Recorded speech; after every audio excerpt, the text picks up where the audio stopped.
રાજકોટના દાણાપીઠમાં તસ્કરોનો ત્રાસ, બે વેપારી દુકાનમાં ચોરી।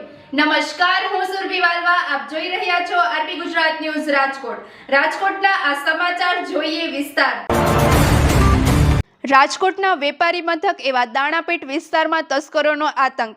અહીં આવેલી જલારામ ટ્રેડર્સ અને દ્વારકેશ ટ્રેડર્સ નામની બે દુકાનોમાં ચોરીની ઘટનાને અંજામ અપાયો।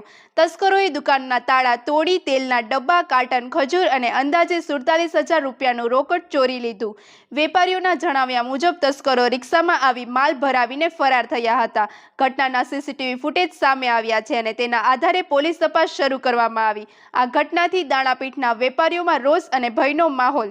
વધુ સમાચાર માટે જોડાયેલા રહો આરપી ગુજરાત ન્યૂઝ રાજકોટ। નિમેશ રાજેન્દ્રભાઈ કોટક। નિમેશભાઈ, ચોરીની ઘટના થઈ છે, કયો માલ ચોરાણો છે ને શું ઘટના? મારી દુકાનેથી તારીખ 3/1/2026 રોજ શનિવારે સવારના દુકાન હું આવેલ ત્યારે મારી દુકાનનું તાળું તૂટેલ હતું અને મેં અંદર ચેક કરતા 7 ડબ્બા તેલના, 2 કાર્ટૂન તેલના અને 37,000 રૂપિયા રોકડા મારી દુકાનમાંથી ગુમ થયેલ છે। અને એ જ રીતે આગળ ખજૂરની દુકાન જલારામ ટ્રેડર્સમાંથી સોમવારે સવારના 10,000 રૂપિયા રોકડા અને 10-12 કાર્ટૂન ખજૂરના લઈ ગયેલ છે। કોઈના ઉપર શંકા ખરી? હા, કોઈના ઉપર શંકા છે? ના, કોઈના ઉપર શંકા નથી। સીસીટીવીમાં કંઈ દેખાય છે? ના, સીસીટીવીમાં મારી દુકાને સીસીટીવી કેમેરા નથી।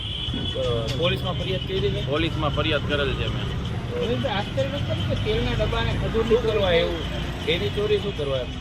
ચોરી એ આગલા દિવસે ચોરી રેકી કરીને લઈ ગઈ ગયા છે, રિક્ષા લઈને જ આવ્યા છે, કેમ કે 7 ડબ્બા તેલના ને એમને ઉપડે નહીં, કેમ કે રિક્ષામાં જ ભરીને લઈ ગયા હોય।